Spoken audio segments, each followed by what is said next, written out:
할렐루야.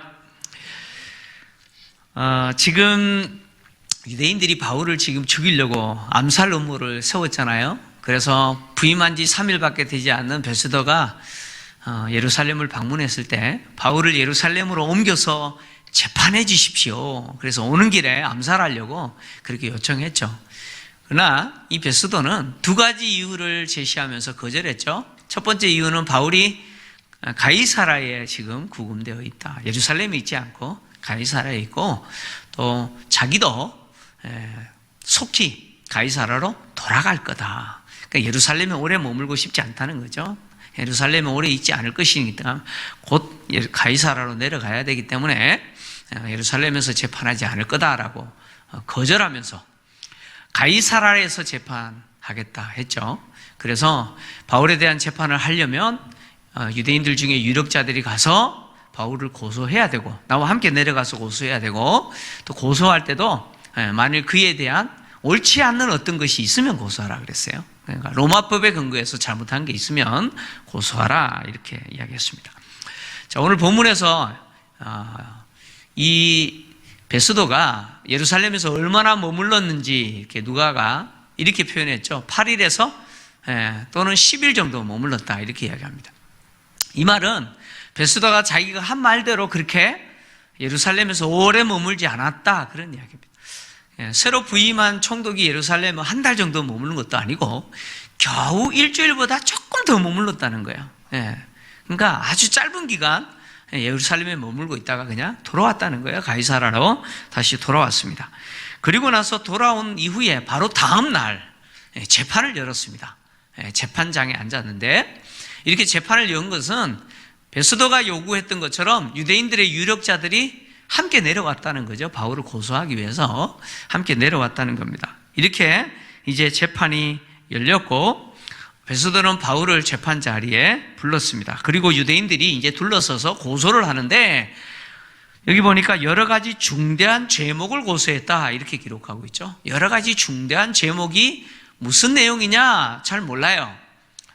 잘 모르겠는데 바울이 그 죄목에 대해서 변론하는 것을 보니까 유대인들의 율법, 성전, 그리고 가이사에게 도무지 나는 범죄한 일이 없다 이렇게 변론하는 것을 봤을 때 유대인들의 고소 내용은 이 세 가지 내용인 것 같아요. 바울이 율법을 어기는 자다. 그리고 우리 유대인들의 율법을 어기는 자다. 그리고 성전을 아마 모독하거나 더럽혔다라고 했을 것 같아요. 그리고 또 가이사에게 죄를 지은 자다 이렇게 고소했던 것 같습니다. 근데 중요한 것은 유대인들이 이렇게 고소했지만 하나도 증거를 제시하지 못했다라는 것이죠. 여러 가지 중대한 죄목으로 고소하는데 중요한 것은 그 죄목을 증명할 수 있는 증인도 없고 증거도 여전히 제시하지 못했다라는 것이죠. 이제 바울이 유대인들의 고소에 대해서 이제 변론을 합니다. 변론을 하는데 바울은 자기가 유대인들의 율법이나 성전이나 가이사에게 도무지 죄를 범한 일이 없다 이렇게 변론했습니다. 유대인들의 율법에 대해서 죄를 짓지 않았다라고 하는 말은 아마 유대인들 바울이 예루살렘에 올라왔을 때 소문이 있었잖아요. 바울은 율법을 범하라, 모세와 율법을 배신해라 이렇게 막 가르쳤다라고 하는 소문이 있었잖아요. 아마 고소하는 자들이 바울이 율법을 어기는 자다, 율법을 무너뜨리는 자다 아마 이렇게 고소했던 것 같아요. 근데 실상을 보면 바울은 율법을 무너뜨리거나 율법을 부정하는 자가 아니라 도리어 율법을 준수하는 자죠. 바울이 예루살렘에서 유대인들에게 잡혔을 때도 사실은 율법을 지키려고 결례를 행하는 중이었잖아요. 율법을 지키는 중이었습니다. 그러니까 율법에 대해서 바울이 죄를 지었다라고 유대인들이 고소했지만 결국 유대인들은 그 고소에 대해서 증명할 수 있는 어떤 증거도 제시하지 못했습니다. 이유가 뭘까요? 바울이 율법을 부정하거나 율법을 어기거나 한 적이 없기 때문이죠. 그리고 유대인들이 바울을 성전에 대해서 죄를 지었다라고 이야기했는데 아마 성전을 모독하거나 더럽혔다. 이전에 벨릭스 총독의 재판 때 유대인들이 고용한 그 법률 전문 변호사 더둘러가 고소할 때 뭐라 그랬어요? 바울이 성전을 더럽히려다가 붙잡혔다라고 했잖아요. 네. 만약 유대인들이 지금 베스도 총독 앞에서 바울이 성전을 더럽혔다라고 고소했다면 어떻게 더럽혔는지 증거가 있어야 되겠죠. 그리고 성전을 모독하거나 더럽히는 것을 들었거나 본 어떤 증인들이 있었을 거예요. 근데 있어요, 없어요? 없어요. 만약에 바울이 실제로 그렇게 했다면 분명히 본 자들이 있을 거예요. 그러면 그 본 자들이 증인의 역할을 했을 거예요. 특히 유대인들이 바울을 재판했던 사례들인 공예 재판에서 증인들이 분명히 나와서 증언했을 거예요. 근데 사례들인 공예 재판에서 증인들이 없었죠. 바울이 성전을 모독하거나 더럽혔다라는 내용은 다뤄지지도 않았어요. 없었어요. 그리고 앞에 있었던 벨릭스 총독의 재판에서도 비록 성전을 모독, 즉 더럽히려다가 잡혔다라고 했지만 증거 제시하지 못했어요. 증인들도 없었어요. 심지어 지금 베스도 총독의 이 재판 자리에서도 유대인들이 고소를 하지만 증인이나 어떤 증거도 제시하지 못합니다. 왜요? 바울이 그렇게 한 적이 없어요. 바울이 성전을 더럽힌 적이 없어요. 모독한 적도 없어요. 그 다음에 가이사에게도 도무지 죄를 짓지 않았다라고 이야기했는데, 이 가이사에게 죄를 지었다라고 하는 말은 뭐냐면 유대인들이 바울이 온 천하에 흩어진 유대인들을 선동하여서 유대 사회를 혼란스럽게 소동을 일으켜서 로마의 평화를 깨뜨렸다 이렇게 고소했던 것 같아요. 앞에 벨릭스 총독의 재판에서 더둘러가 그렇게 고소했잖아요. 바울은 어떤 자입니까? 천하에 흩어진 유대인들을 선동하는 자고 나사렛 이단의 우두머리고 이렇게 고소했잖아요. 그러니까 천하에 흩어져 있는 유대인들을 선동하여서 유대 사회, 즉 그 사회를 혼란스럽게 만들어서 결국은 로마의 평화를 깨뜨리는 자, 그래서 가이사에게 죄를 지은 자가 바로 바울이다 이렇게 고소했던 것 같아요. 그리고 그렇게 유대인들을 선동한 것이 어디서? 예루살렘에서도 그랬다. 아마 그렇게 고소했던 것 같아요. 근데 바울은 유대인들을 선동하여서 로마의 평화를 깨뜨린 적 있어요, 없어요? 없습니다. 없어요. 바울이 예루살렘을 방문했을 때도, 그리고 예루살렘을 방문한 이후에 성전을 방문했을 때도 유대인들의 어떤 모임도 없었고 소동이 있었어요? 없었습니다. 아무것도 없었어요. 바울은 성전 안에서 결례를 행하고 있었을 뿐이에요. 그런데 그런 바울을 소동을 일으켜서 붙잡아 폭행하고 오늘 여기까지 이르게 한 사람들이 누구예요? 유대인들이죠. 특히 아시아에서 온 어떤 유대인들이 먼저 소동을 일으키고, 그리고 이후에 이 유대 지도자들이 바울을 죽이려고 이렇게 지금 하고 있는 거 아닙니까? 결국 로마의 평화를 깨뜨리고 있는 자는 바울이 아니라 누굽니까?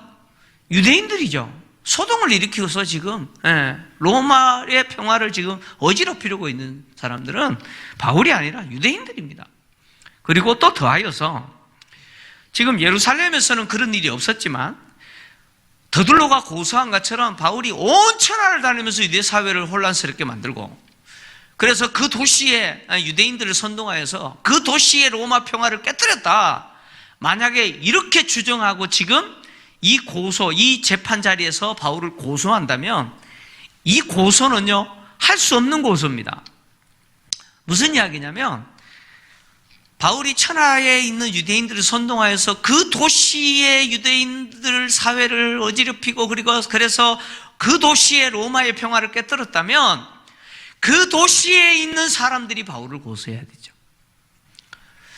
예루살렘에 있는 사내들인 공회가 예루살렘이 아닌 다른 지역에 바울이 행한 어떤 것에 대해서 고소할 수 있는 자격이 있느냐? 없어요.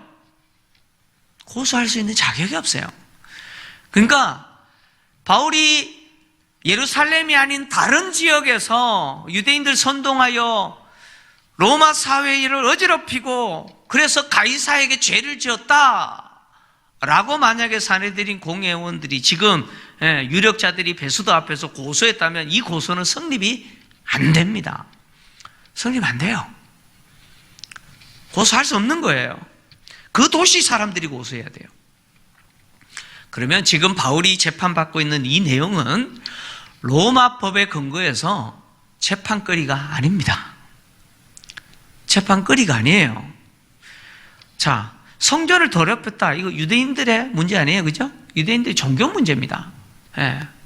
그리고 가이사에게 죄를 지었다? 이것도 아니죠. 예. 그럼에도 불구하고 이 베스도는 이제 막 유대 지역 총독으로 부임한 사람이에요. 그러니까 유대교에 대해서도 전혀 몰라요. 그리고 지금 로마법에 근거해서도 바울을 죽일 만한 이유가 없는 것 같은데 왜 유대인들이 이렇게 바울을 죽이려고 지금 극성스럽게 애를 쓰고 있는지 도무지 이해가 돼야 안 돼요. 베스도 입장에서는 이해가 됩니까?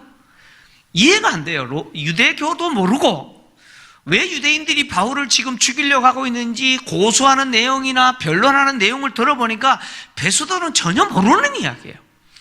이해할 수 없는 것 같고 지금 서로 변론하고 있는 거예요. 그러니까 베스도 입장에서 재판장의 입장이니까 이 무능하면 안 되잖아요. 그죠? 왜 바울을 유대인들이 이렇게 죽이려고 하고 있는지 좀 더 자세히 알아야 될 필요성이 있는 거죠. 그래서 베스도는 유대인들이 바울이 성전을 더럽혔다, 유대 사회를 혼란스럽게 만들어서 로마의 평화를 깨뜨렸다, 이런 주장들이 실제로 예루살렘에서 있었는지 없었는지 확인하기 위해서는 바울을 예루살렘에서 재판하는 것이 필요하겠다라는 생각을 하는 거예요.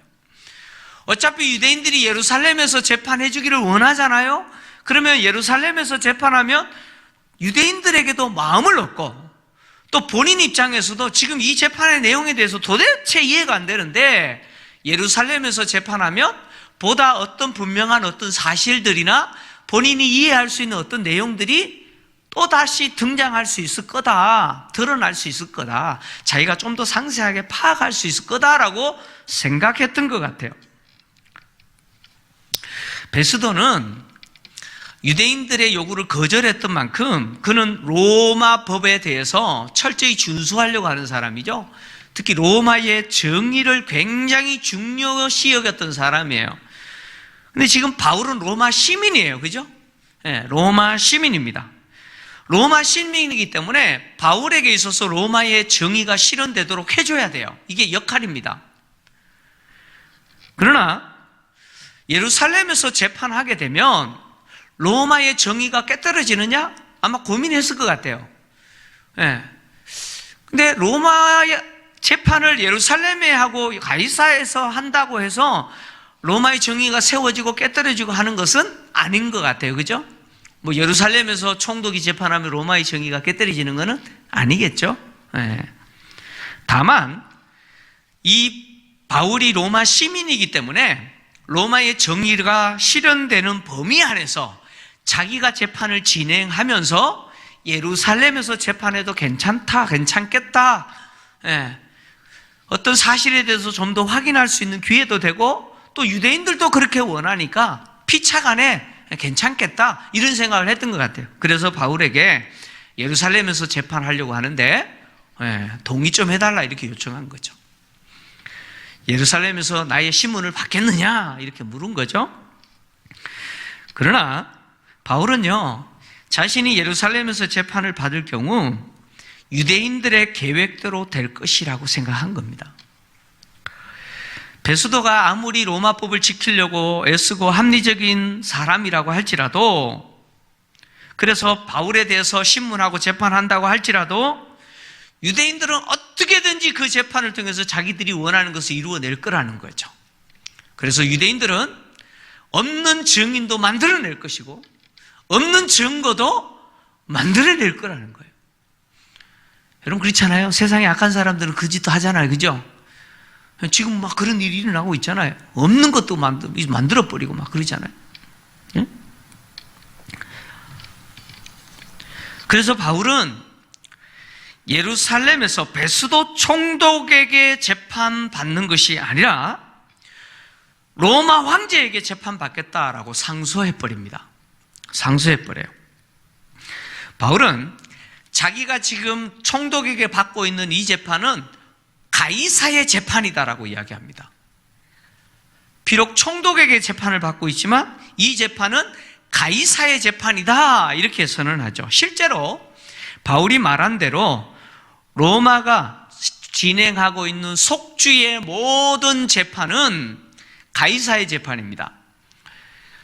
비록 속주를 통치하는 그 행정관인 총독이 재판장이 돼서 재판하지만 그 재판장은 가이사를 대리해서 그 재판을 하는 거예요. 그래서 속주의 모든 재판은 가이사의 재판입니다. 그래서 바울이 지금 내가 받고 있는 이 재판은 총독이 재판하는 재판이기 때문에 가이사의 재판이라는 거예요. 그래서 가이사의 재판이기 때문에 내가 예루살렘에 가서 재판받지 않고 황제 앞에서 로마에 가서 재판받겠다 이렇게 선언하는 거죠. 그러면서 내가 왜 로마까지 가서 황제 앞에서 재판받고자 하느냐? 그 이유는 내가 도무지 유대인들에게 죽어야 할 죄를 짓지 않았다는 것이죠. 만약에 내가 유대인들에게 죽어야 할 어떤 죄를 지었다면 나 죽겠다는 거예요. 나 그렇게 유죄 판결 받고 유대인들 손에 기꺼이 죽을 수 있다는 거예요. 그러나 나는 유대인들에게 죽을 만한 어떤 죄를 짓지 않았고 또 유대인들이 나를 고소하는 그 모든 내용이 다 거짓이라면 나를 유대인들에게 넘겨줄 수 없다. 왜? 나는 로마 시민이기 때문에. 그래서 나는 황제에게 재판받겠습니다. 가이사에게 상소하노라 라고 선언해버린 거예요.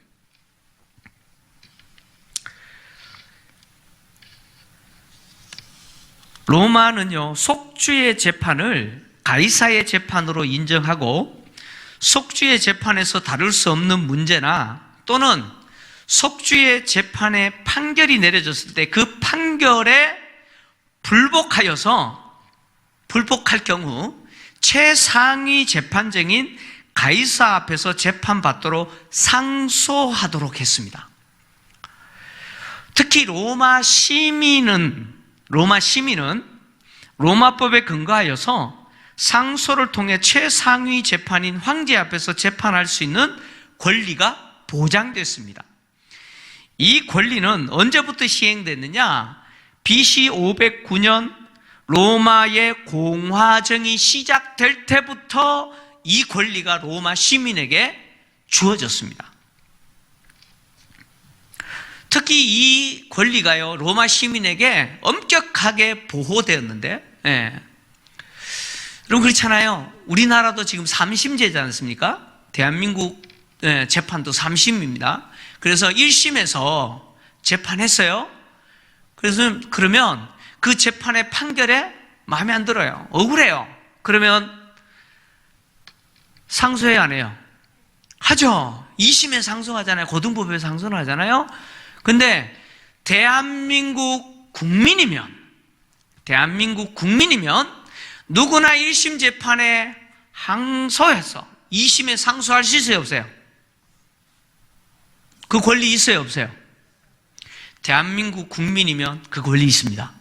1심 재판의 결과에 불복해서 항소할 수 있는 권리가 있어요. 시민의 권리예요. 주권 권리입니다. 2심에 결론이 나는데도 내가 도저히 이건 아니에요. 그러면 3심 대법원에 항소할 수 있어요, 없어요? 대한민국 국민이면 그 권리 있어요. 마찬가지로 로마 시민은 최종 재판정인 최상위 재판정인 황제 앞에서 재판받을 수 있는 권리가 있어요. 그래서 상소할 수 있는 권리가 있어요. 이렇게 상소할 때 두 가지 경우에서 상소가 진행됐습니다. 첫 번째는 뭐냐면 재판이 진행되는 중에 판결이 내려지기도 전에 그냥 재판이 진행 중이에요. 진행 중에 내가 황제에게 재판받겠다라고 상소할 수 있어요. 재판이 진행 중에 황제에게 상소할 수 있어요. 바로 진행 중에 황제에게 재판받겠다고 상소하는 것을 프로보카티오라고 불렀습니다. 이 프로보카티오 상소는 재판이 진행되는 중에 황제에게 재판받겠다고 상소하는 것이고요. 그리고 하위법에서 총독이 진행하는 재판이든 이 하위 재판에서 어떤 판결이 내려졌는데 그 판결이 너무 억울해요. 그래서 그 판결에 불복하여서 내가 황제에게 재판 다시 받겠습니다 라고 상소하는 것을 아펠라티오라고 불렀습니다. 아펠라티오. 뭐 이거 굳이 외우실 필요는 없어요.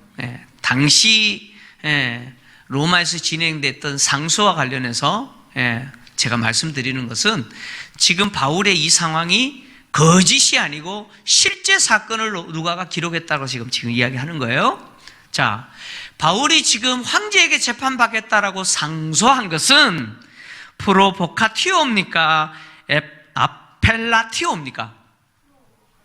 와, 우리 성도님들 진짜 똑똑하시네, 그죠? 지금 바울은 판결이 내려진 것에 대해서 불복하여 상소한 게 아니고 지금 재판이 진행 중입니다. 진행 중인데 지금 어디서 재판하려고 지금 하고 있어요? 예루살렘에서 하려고 하니까 상소해버린 거 아니에요? 바로 재판이 진행되는 중에 상소한 프로보카티오를 선언한 겁니다. 이렇게 상소하게 되면 그 상소한 피고에게 어떤 권리가 주어지냐면 더 이상 그 사람에 대한 조사는 끝납니다. 다시 말하면 하위법에서는, 재판에서는 그 사람을 조사하지 못합니다. 그 사람에 대한 조사는 로마에서 진행합니다. 로마에서 진행하고 판결도 누구만 하느냐? 황제만 판결할 수 있습니다. 이제 총독은 판결할 수 없습니다. 절대 판결 못합니다. 하위 재판에서는 절대 판결도 못하고 조사도 못합니다. 오직 로마에서 조사가 진행되고 황제만 판결 내릴 수 있습니다. 그리고 이렇게 황제의 재판에 상소한 그 로마 시민을요 죽이거나 또는 때리거나 감금하거나 고문 절대 할 수 없습니다. 절대 못합니다. 그리고 황제에게 상소한 그 사람이 속히 그 정한 기간에 황제에게 가서 재판받기 위해서 가는 거 막으면 안 됩니다. 절대 막을 수 없습니다. 이게 얼마나 대단한 권리인지를 여러분 보셔야 됩니다. 그만큼 이 로마 시민에 대한 주권을 보장했어요. 바울이 벨릭스 총독 재판 때는 상소 안 했죠. 안 했습니다. 왜 안 했냐면 벨릭스는요 이 재판을 하면서 바울은 로마법에 근거해서 유죄 판결 받을 만한 죄가 없다는 거 알았어요. 유대인들이 고소하는 데는 그들의 종교 문제뿐이라는 사실을 알았어요. 그래서 바울도 이것을 아는 거예요. 아, 벨릭스가 나에 대해서 무죄라고 이미 결정했다. 무죄라고 이미 결정했지만 공식적으로 선언만 안 한 것뿐이에요. 그러니까 언젠가는 공식적으로 무죄라고 선언할 거라고 생각한 거예요. 그걸 기다리는 거예요. 굳이 상소할 필요가 있어요, 없어요? 없었다는 거예요. 그런데 이 벨릭스가 해임돼 버리고 베스도가 새로 왔는데 부임하자 지금 며칠 만이에요? 3일 만에 예루살렘 방문하고 8일에서 10일 머물고 있다가 오자마자 바로 다음날 재판 열어버렸잖아요. 그러니까 베스도가 부임하자마자 제일 먼저 한 게 뭐예요? 자기 재판하고 있잖아요. 누가 요구했어요? 뻔히 보이잖아요. 유대인들이 요구해서 지금 하고 있는 거 아니에요? 그러니까 지금 베스도가 부임한 이후에 자기에 대한 재판이 새로운 양상으로 진행되고 있어요. 벨릭스는 분명히 무죄라고 이미 결정했는데 베스도는 지금 전혀 아무것도 모르고 이 재판이 유대인들이 원하는 대로 지금 뭐예요? 진행되고 있어요. 심지어 가이사가 아니라 어디요? 예루살렘에서 진행하려고까지 하고 있어요. 바울은 느끼는 거예요. 뭘 느끼느냐? 결국 베스도가 벨릭스와 똑같이 유대인들의 마음을 얻기 위해서 예루살렘에서 재판한다면 결국 이 재판은 누구의 원대로 될 거예요? 바울이 원대로 되는 게 아니고 유대인들이 원하는 대로 될 것이죠. 그러니까 바울이 지금 로마로 갈 수 있는 유일한 방법은 하나밖에 없어요. 바로 황제에게 상소하는 것밖에 없죠. 상소하는 것밖에 없습니다. 바울이 로마 황제에게 재판을 받겠다고 상소한 것은 바울이 뭘 믿고 있냐면 로마의 정의를 믿고 있는 거예요. 로마의 정의를 믿고 있습니다. 만약에 바울이 로마의 정의를 믿지 않았다면 굳이 황제에게 상소할 필요가 없었습니다. 이런 이야기죠.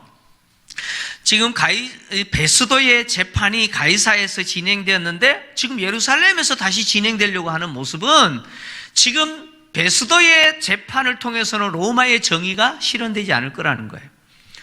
로마의 정의는 로마법에 근거해서 자기는 무죄죠. 무죄입니다. 근데 지금 계속해서 다른 양상으로 흘러가고 있다는 것은 이 재판을 통해서는 로마의 정의가 실현되지 않을 거라는 거예요. 유대인들이 원하는 대로 될 거라는 거예요. 그래서 로마의 정의가 비록 이곳에서는 실현되지 않지만 어디서는 실현된다고 믿어요? 로마에서는 실현될 거라고 믿는 거예요. 그래서 로마에 가서 황제 앞에 재판을 받게 되면 로마법에 근거해서 나는 죄가 없는 것이죠. 석방될 것이라고 바울은 믿는 거예요. 로마의 정의를 믿은 거예요. 바울의 생각대로 지금 로마를 통치하는 황제가 네로입니다. 네로 황제 통치 초기예요. 초기. 네로 황제 통치 초기는요, 로마의 정의가 엄격하게 실현되고 있었습니다. 그래서 로마 시민의 권리가 엄격하게 보호되었습니다. 네로 황제의 통치 초기 5년까지 이렇게 로마의 정의가 엄격하게 실현될 수 있었던 이유는 뭐냐면 네로 황제의 스승이 누구였느냐? 스토아 철학자 세네카입니다. 유명한 로마의 철학자이면서 스토아 철학자 세네카입니다. 세네카가 네로의 스승이에요. 이 세네카의 영향을 받고 있었어요. 네로가 통치하는 데 있어서 그 세네카의 말을 잘 들었습니다. 그리고 또 이 네로 황제를 호위하는 근위대 총사령관이 누구였냐면 아프라니우스 블루스라는 사람인데 이 사람도 참 대단한 사람입니다. 이 사람의 영향을 네로가 굉장히 많이 받았습니다. 그래서 세네카와 아프라니우스 블루스 이 두 사람의 영향을 받고 있었기 때문에 당시 로마는요, 로마의 정의가 엄격하게 실행되어서 개인의 권리가 보장됐습니다. 그러나 AD 64년 7월 18일 이 날은 무슨 날일까요? 이 날이 무슨 날일까요? 참고로 제 생일은 아니에요. 저는 그때 태어나지도 않았어요. AD 64년 7월 18일이 무슨 날이냐? 로마시에 대화재가 발생했던 날입니다. 로마시에 엄청난 화재가 발생했어요. 이 날부터 AD 64년 7월 18일 로마에서 발생한 이 대화재 사건으로 인해서 로마의 정의는 로마 시민으로서 그리스도인들에게는 더 이상 이 정의가 실현되지 않습니다. 사라져버려요. 그러나 다행히 바울이 지금 로마 황제에게 상소했던 이때는 로마의 정의가 실현되고 있었어요. 바울이 로마의 정의를 믿었는데, 황제 앞에서 재판받으면 로마의 정의가 실현될 거다 믿었는데, 바울이 로마의 정의를 믿었다라고 해서 하나님을 신뢰하지 않는 것은 아닙니다.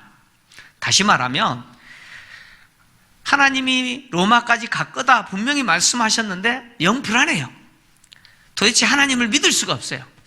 그래서 로마의 정의를 바울이 붙잡았다? 그게 아니고 그 이야기가 아닙니다. 하나님은 반드시 바울을 로마까지 가게 하실 겁니다. 바울도 하나님이 자기를 로마까지 반드시 가게 하실 거라는 사실 믿어요. 한 번도 의심하지 않습니다. 전혀 의심 없어요. 그러나 바울은 비록 하나님이 나를 로마까지 가게 하시지만 내가 해야 할 일이 있다는 걸 알아요.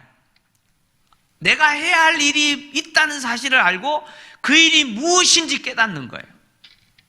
하나님이 가게 하시지만 내가 감나무 밑에서 입만 벌리고 있는 게 아니라 나무에 올라가야 된다는 사실을 깨닫는 거죠. 내가 해야 될 일이 있다는 걸 아는 것이죠. 그리고 그 일을 한 것이죠. 바울은 예루살렘을 방문한 베스도에게 유대인들이 자기를 암살하려고 예루살렘에서 재판해 주십시오라고 요구했는 사실을 알아요, 몰라요? 모릅니다. 바울은 왜 유대인들이 그리고 베스도가 유대인들의 마음을 얻으려고 지금 예루살렘에서 재판하려고 하는지 그 이유에 있어서 숨은 이유에 대해서 몰라요. 그러나 한 가지는 알죠. 유대인들이 나를 어떻게 해서라도 죽이려고 하고 있다. 그 사실은 아는 겁니다.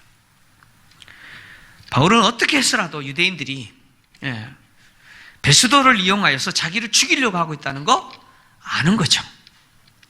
그래서 바울은 유대인들의 손에서 완전하게 벗어나서 로마까지 갈 수 있는 유일한 한 가지 방법밖에 없다는 사실을 알죠. 그게 뭐예요?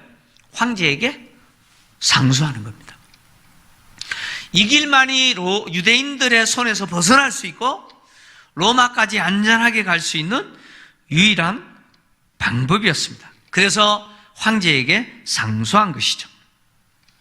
사실 바울이 이 순간에 베스도에게 내가 가이사에게 상소하노라 라고 선언할 수 있었던 것은 하나님이 그에게 주신 뭐예요? 지혜였습니다. 하나님이 그에게 주신 지혜였어요.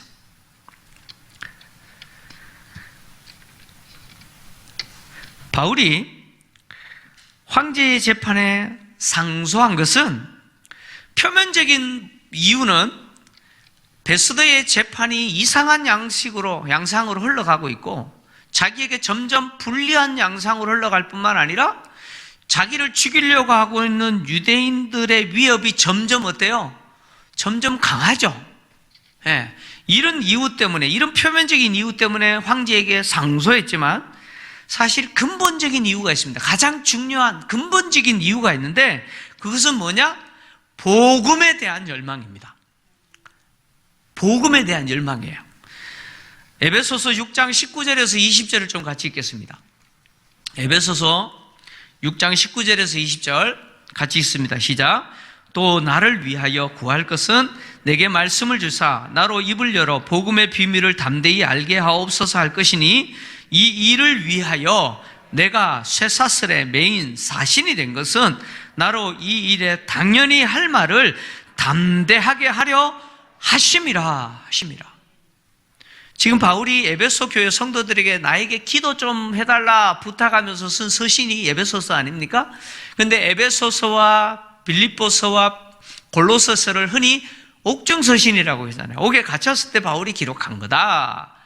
그런데 학자들 중에는 이 에베소서는 가이사라에서 감옥에 갇혀 있을 때 썼다 이렇게 말하는 학자들도 있어요. 그리고 어떤 학자는 로마에서 갇혔을 때 기록했다 이렇게 말하는 학자들도 있는데 정확하게 어딘지는 잘 모르겠어요. 근데 분명한 것은 뭐냐? 바울이 자기가 지금 옥에 갇혀 있는 이 상황을 무엇으로 이해하고 있냐면 담대하게 복음을 전하는 기회로 이용하고 있다는 것을 보여주죠. 특히 바울은 하나님이 나를 이렇게 쇠사슬에 매인 사신 죄인이 되도록 만드신 것은 나로 하여금 담대하게 복음을 전하는 그 일을 하라고 이렇게 했다. 그러니까 지금 바울이요 가이사라의 감옥에 갇혀 있는 것뿐만 아니라 이제 로마에도 갇히겠죠. 자기가 옥에 갇히고 감금된 것은 하나님이 복음을 전할 기회를 얻도록 하시기 위해서 자신의 입으로 담대하게 마땅히 해야 할 말을 하도록 하시기 위해서 이렇게 하셨다. 이렇게 믿고 있다는 거예요. 중요한 것은 바울이 자신이 구금된 상황을 복음 전할 기회로 간주하고 있다는 거예요. 특히 에베소 교회 성도들에게 기도를 요청하면서 자기에게 담대하게 입을 열어 복음을 전하게 해달라고 요청하면서 이렇게 된 것은 하나님이 이렇게 하신 거라고 이야기하죠. 그래서 바울은 내가 복음을 전하는 일에 나를 통해서 복음이 전해진다면 내가 자유로운 몸이 아니라 매인 죄수의 몸이 된다 할지라도 나는 기꺼이 그것을 받아들이겠다. 이것이 바울이 뭐예요? 가진 자세였다는 거죠. 바울은 로마 황제에게 상소해버리는 바람에 더 이상 석방될 수 있는 기회를 잃어버렸습니다. 석방될 수 있어요, 이제? 황제가 판결 내릴 때까지는 갇힌 몸이 되어버린 거예요. 왜 바울이 이렇게 했을까요? 바울은 이걸 몰랐을까요? 아닙니다. 압니다. 황제가 판결 내릴 때까지 나는 갇힌 몸이 되어버렸다는 거 알아요. 근데 왜 그렇게 했을까요? 복음에 대한 열망이에요. 이렇게 하는 것이 로마까지 가서 내가 황제 앞에서 복음을 전할 수 있는 기회를 얻는다면 나는 기꺼이 갇힌 몸이 되겠다. 나는 기꺼이 죄인이 되겠다. 이것이 바울의 상소했던 이유였다. 하나님은 지금 바울을 통해서 로마 황제에게 복음이 전해지도록 로마 법도 사용하시고요. 그리고 로마 사람들도 사용하고 계시죠. 하나님은 주님의 제자들이요, 예루살렘과 온 유대와 사마리아와 땅끝까지 주님의 증인 역할을 하도록 로마의 법도 사용하고 로마가 잘 닦아놓은 군사도로, 그 도로도 이용하시고요, 로마 세계 속에서 잘 정비되어 있는 그 항해, 바닷길도 사용하시고요, 또요 로마의 제도와 법도 사용하시죠. 그리고 로마의 인물들도 하나님은 사용하시고, 심지어 황제의 권력도 하나님이 복음을 전하는 통로로 사용하시는 거예요. 하나님은 하나님의 나라를 계속해서 확장하시는 그 일을 위해서 지금도요, 세상의 법과 제도뿐만 아니라 세상의 권력을 사용하십니다. 믿으십니까? 사용하세요. 우리는 세상의 모든 제도와 법과 권력이 하나님의 나라와 복음이 전해지는 도구로 하나님이 쓰시도록 기도해야 될 줄 믿습니다. 교회가 기도해야 돼요. 뿐만 아니라 세상의 법과 제도들이 만들어질 때 그 법과 제도들이 하나님의 나라와 하나님의 영광, 하나님의 복음을 전하는 하나님이 도구로 쓰시는 법과 제도가 만들어지도록 기도해야 돼요.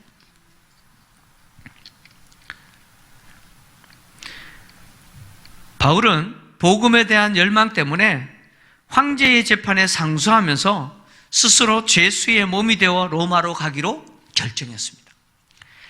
자기의 상황이 점점 악화되어 가는 모습을 보면서 그는 그 상황을 어떻게든 해결해 보려고 애쓰는 것이 아니라 복음에 대한 열망으로 기꺼이 죄수의 몸이 된다 할지라도 내가 로마까지 가겠다. 이것이 바울의 열망이었습니다.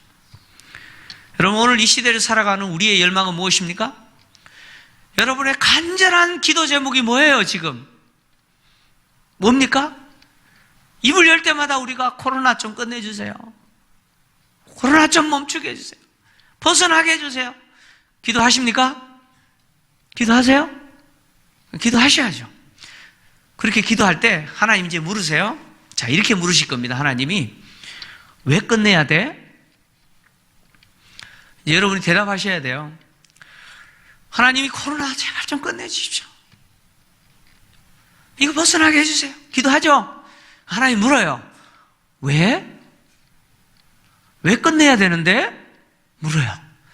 이제 여러분 대답하셔야 돼요. 너무 힘들어요. 너무 불편해요. 원래 해외여행 계획했는데 못 갔어요. 뭐 그래서 끝내달라는 거예요? 죄송합니다. 하나님 안 끝내세요. 하나님 안 끝내실 거예요. 왜 우리가 하나님 코로나 끝내주십시오 라고 해야 되는지 아십니까? 교회가 복음을 전해야 되는데 사람을 만날 수가 없습니다. 사람들이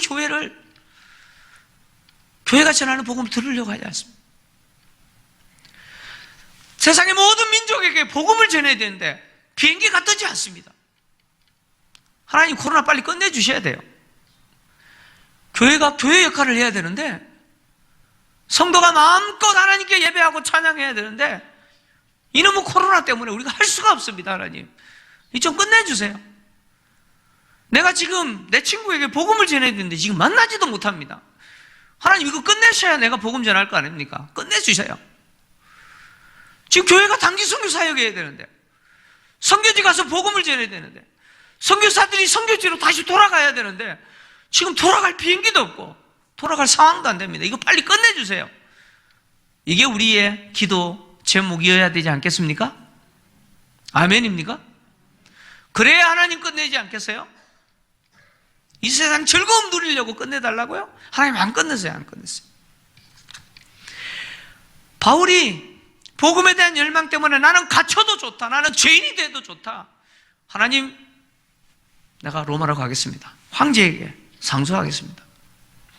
이것이 바울의 자세였다면 오늘 이 시대를 살아가고 있는 우리의 자세도 그래야 될 줄 믿습니다.